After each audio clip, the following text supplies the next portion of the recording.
Khomeini, ey imam. Khomeini, ey imam. Khomeini, ey imam. Khomeini, ey imam. Khomeini, ey imam.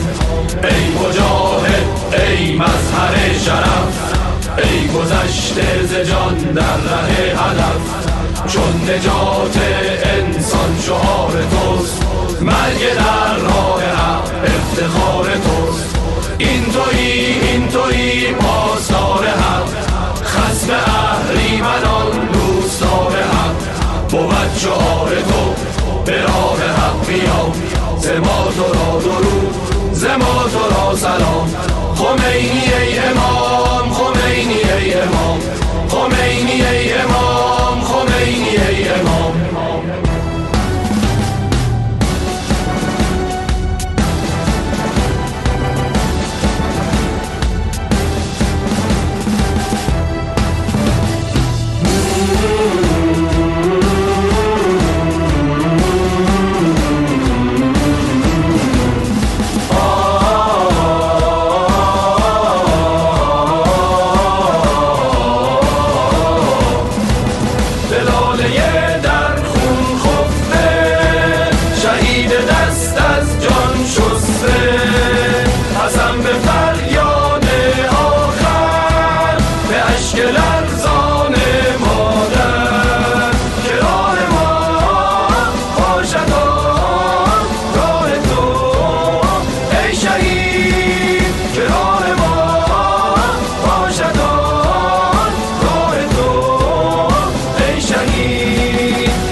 زد بر افق نور برهان، در دل بهمن سرد تاریخ لاله سر زد ز خون شهیدان.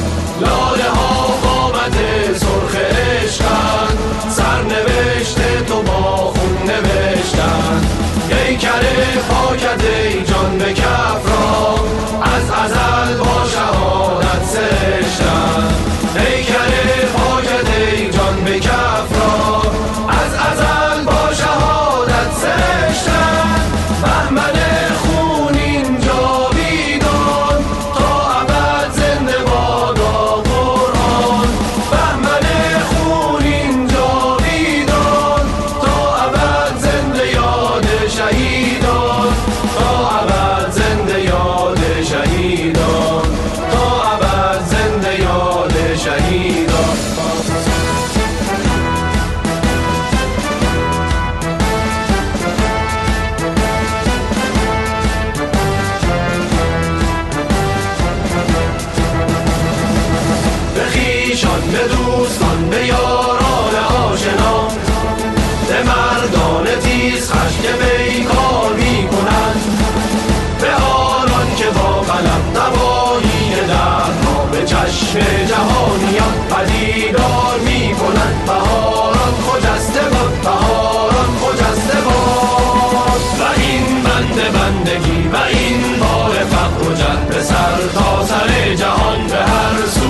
تاریخی که هست نگون و گسسته باد، نگون و گسسته باد.